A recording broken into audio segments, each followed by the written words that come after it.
یہ جو واقعہ میں آپ کو بتانے جا رہی ہوں نا، یہ ایک اتنی بڑی سیکھ ہے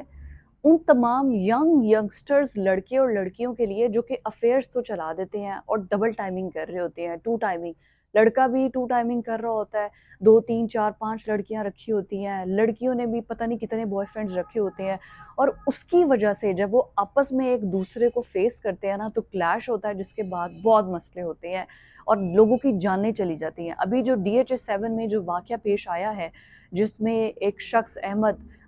جس کی جان چلی گئی ہے، اس میں یہی تو ہوا ہے۔ اس میں اس کا باپ یہی تو کہہ رہے ہیں کہ کیا ہوا ہے۔ اب پولیس نے جو دو لڑکیاں ہیں انویسٹیگیشن کے لیے، ان کو انٹیروگیشن کے لیے اریسٹ کر لیا ہے، مزید اس کی تفتیش کی جا رہی ہے، لیکن جو ہونا تھا وہ ہو گیا ہے، جس نے جانا تھا وہ چلا گیا ہے۔ اور کیا تھا کہ صرف افیئر ایک کے ساتھ تھا، پھر اسی کے دوسرے دوست کے ساتھ ہو گیا، شرابیں اور ڈرگس پی پی کے۔ ایک تو لاہور میں اب یہ جو نیا ٹرینڈ آ گیا نا ڈرگس کا، اور پھر شرابوں کا، اور پھر انڈور پارٹیز کا، گھروں کے بیسمنٹ میں پارٹیز کا، ماں باپ کو بھی سب پتہ ہوتا ہے کہ فارم ہاؤسز پہ کیا کیا ہو رہا ہوتا ہے، بٹ آئی ڈونٹ نو کہ کیوں نہیں ان کو روکا جاتا۔ اب یہ جو واقعہ پیش آیا ہے DHA-7 میں، ایک گھر کے اندر پولیس نے جب یہ سارا وقوع ہوا پتہ چلا، اب عادل رشید صاحب جو کہ ایک ریناؤنڈ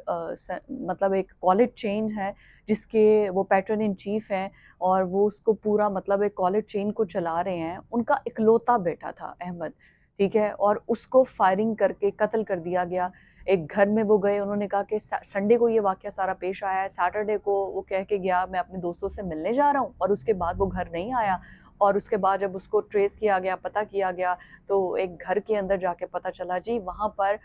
جو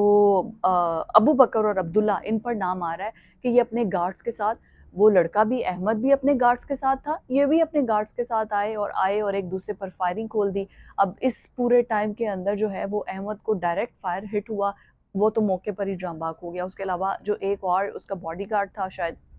اس کو گولی لگی ہے، وہ انجرڈ ہے، اور اس کو ہاسپٹل میں منتقل کیا گیا ہے۔ جب یہ اس کی احمد کو فوری طور پر جب گولی لگی اور جب وہ پہنچے، اس کے والد نے بتایا کہ اس کو ہاسپٹل میں لے کر جایا گیا، تو جو ہاسپٹل والے تھے انہوں نے کہا کہ ہم نے اس کو ڈیڈ ہی ریسیو کیا ہے، وہ وہاں مطلب ہاسپٹل پہنچنے سے پہلے ہی چلا گیا تھا۔ اب اس پورے واقعے کے اندر کیا فائدہ ہوا؟ کس مطلب ایک اکلوتا بیٹا اس باپ کا چلا گیا، مطلب اس کی جائیداد، اس کی امیریت یا اس کی شہرت کس کام کی؟ کچھ سی کام کی نہیں، بلکہ الٹا اتنی عیاشی اور اتنا سب کچھ دے کے بیٹے کو بگاڑ ہی دیا۔ اور وہ لڑکیاں ماشاءاللہ جو کہ جن کی وجہ سے یہ سب کچھ ہوا ہے، کہ پہلے اس کے ساتھ سیٹ تھیں، پھر اس کے ساتھ سیٹ ہو گئیں، اور اس چکر میں جان چلی گئی۔